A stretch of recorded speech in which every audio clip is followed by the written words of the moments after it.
Hello दोस्तों, तो कैसे हैं आप लोग। आशा करता हूँ सब बहुत अच्छे होंगे। दोस्तों, आज आपके लिए मैं एक ऐसी कहानी लेकर आया हूँ जो कि बहुत ही खौफनाक है। ध्यान रहे, कमज़ोर दिल वाले इस वीडियो को ना देखें। तो चलिए बिना टाइम गवाए कहानी को शुरू करते हैं। मेरा नाम राज है और मैं कोलकाता से हूँ।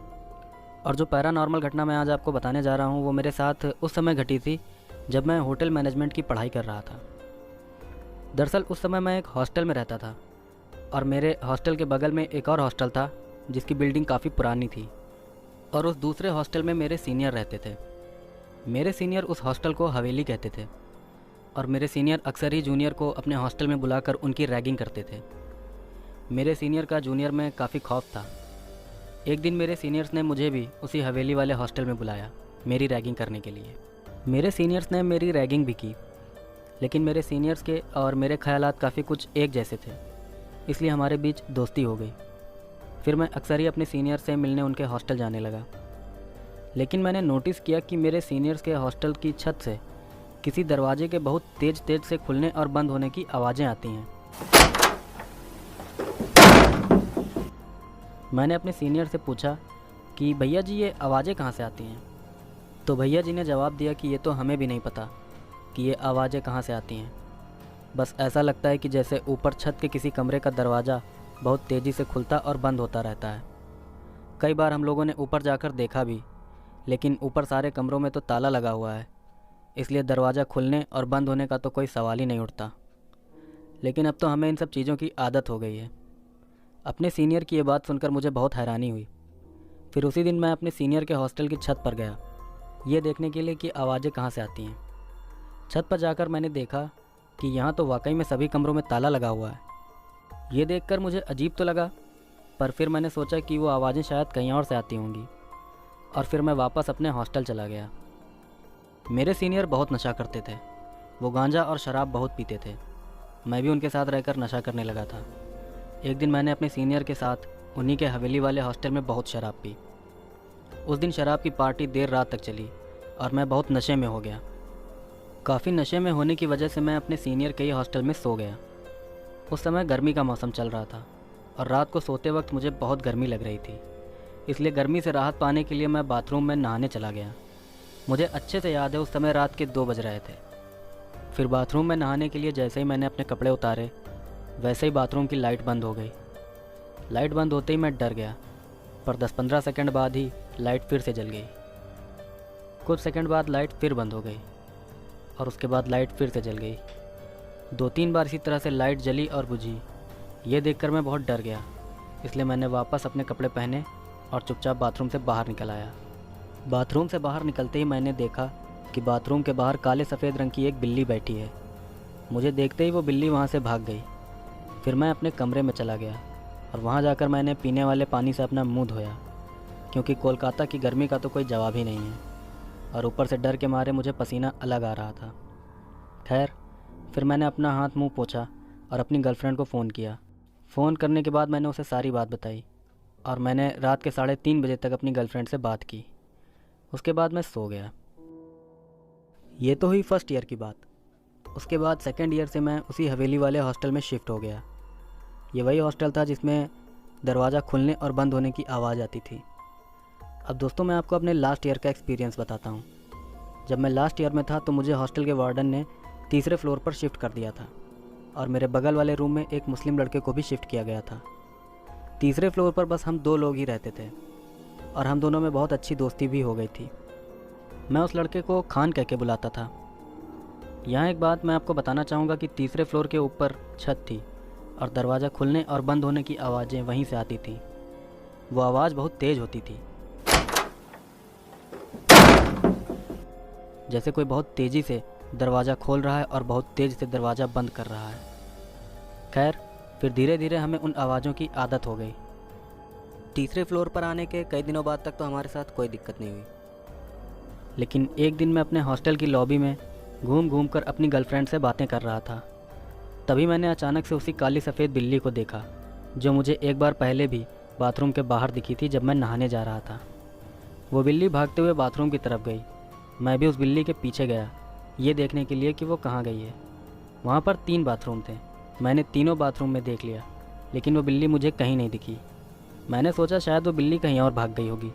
फिर मैं वापस अपने कमरे की तरफ जाने लगा।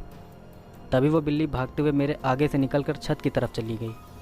उस बिल्ली को देखकर मैं बहुत डर गया। फिर मैं जल्दी से अपने कमरे में चला गया। अपने कमरे में जाकर मैं चुपचाप अपने बेड पर लेट गया।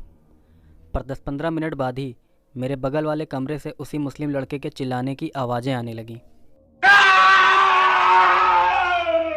मैंने जब उस लड़के की आवाज़ सुनी तो मैं दौड़कर उसके कमरे की खिड़की पर गया और वहाँ जाकर मैं ज़ोर से चिल्लाया कि खान भाई क्या हुआ? क्या हुआ खान भाई? उठ जा भाई, क्या हुआ? मेरे इतना चिल्लाते ही वो नींद से उठ गया। फिर मैं उसके पास गया तो उसने मुझे बताया कि सोते हुए उसे अचानक से ऐसा लगा जैसे कोई उसकी छाती पर बैठकर उसका गला दबा रहा हो। वो बहुत डर गया था, इसलिए उस रात मैं उसके साथ ही सो गया।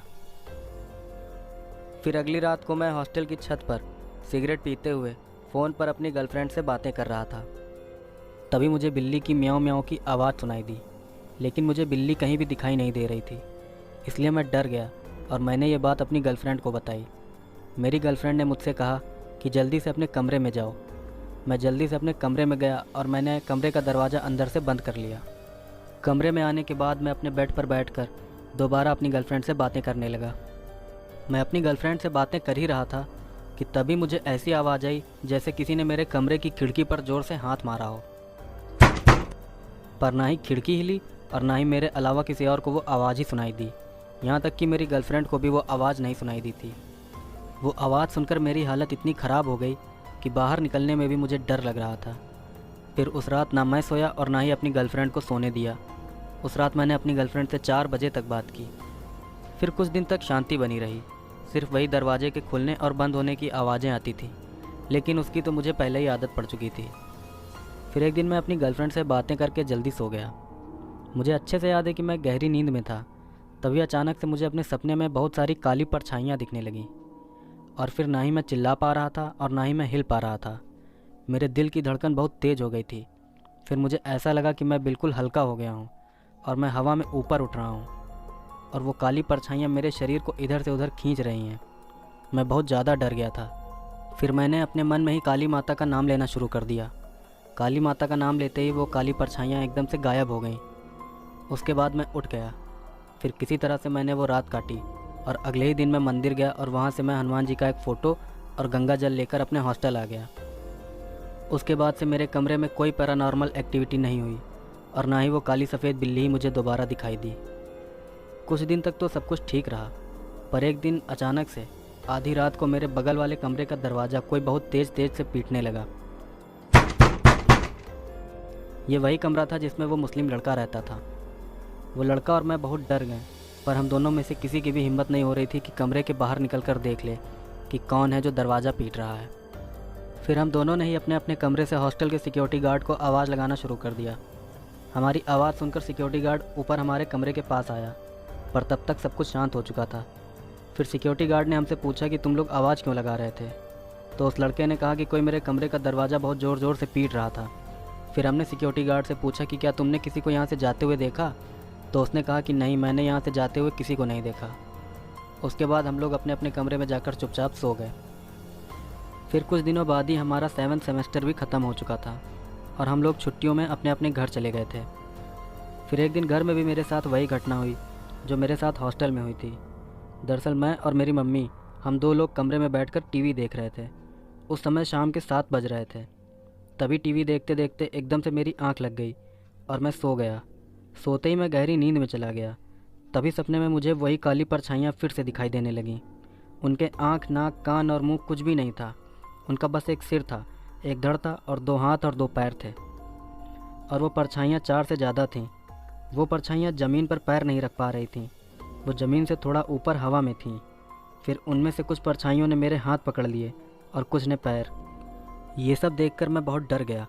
फिर मुझे याद आया कि काली माता का नाम लेने से ये सब भाग जाते हैं। तो मैं मन ही मन काली माता का नाम लेने लगा और काली माता का नाम लेते ही वो सब अचानक से गायब हो गए। फिर मेरी नींद भी खुल गई और जब मैं उठा तो मेरी मम्मी ने मुझे बताया कि मैं 2 आवाज़ में बोल रहा था और मैं बार बार माँ काली चिल्ला रहा था। इस घटना के कुछ दिनों बाद तक सब कुछ ठीक रहा। फिर मेरी कॉलेज की छुट्टियाँ ख़त्म हो गई और मैं वापस अपने हॉस्टल चला गया। फिर हॉस्टल में मुझे खान मिला। खान ने मुझसे कहा कि भैया मैं अपनी अम्मी को लेकर एक मौलवी जी के पास गया था। मैंने मौलवी साहब को हॉस्टल में घट रही सारी घटनाएं बताई थी। तो उन मौलवी जी ने मुझे बताया कि उस हॉस्टल की छत पर कई जिन्न रहते हैं और जिस बिल्ली को तुम लोग देखते हो वो भी एक जिन्न ही है जो बिल्ली का रूप लेकर तुम्हारे सामने आती है। ये सब बातें सुनकर तो मैं बहुत डर गया।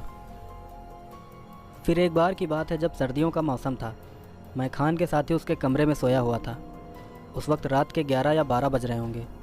तभी अचानक से किसी ने हमारे कमरे का दरवाज़ा बहुत ज़ोर से पीटा। हम लोग एकदम से उठकर बैठ गए। फिर हमारे दरवाजे पर और हमारे कमरे के बगल वाले दरवाजे पर बहुत ज़ोर ज़ोर से पीटने की आवाज़ें आने लगीं। दरवाज़ा पीटने की वो आवाज़ लगातार आए ही जा रही थी। कुछ मिनट तक वो आवाज़ें सुनने के बाद मुझे गुस्सा आ गया और मैंने एकदम से जाकर कमरे का दरवाज़ा खोल दिया। दरवाज़ा खोलते ही सब कुछ शांत हो गया, लेकिन उसके बाद मेरी जो हालत हुई है वो मैं ही जानता हूँ। दरअसल कमरे का दरवाज़ा खोलते ही मुझे इतनी तेज़ ठंड लगी कि मैं थर थर काँपने लगा। और फिर जब मैं वापस अपने कमरे में जाने लगा तो मैं काँपते काँपते ज़मीन पर गिर पड़ा। फिर खान ने मुझे ज़मीन से उठाकर बेड पर बिठाया और कंबल, बेडशीट, शॉल वगैरह सब कुछ उड़ा दिया। तब जाकर मेरा बॉडी टेम्परेचर नॉर्मल हुआ और मैं सो पाया। फिर अगले दिन से हम लोग कमरे में पूजा पाठ करने लगे और अगरबत्ती वगैरह जलाने लगे। उसके कुछ दिनों बाद ही ईद का त्यौहार आ गया। खैर तब तक सारी पैरानॉर्मल घटनाएं काफ़ी कम हो गई थी। फिर हमारा 8वां सेमेस्टर भी ख़त्म हो गया और हम लोग अपने अपने घर चले गए। दोस्तों, अगर हमारी वीडियो आपको अच्छी लगी है तो हमारे वीडियो को लाइक करके चैनल को सब्सक्राइब कर दें। धन्यवाद।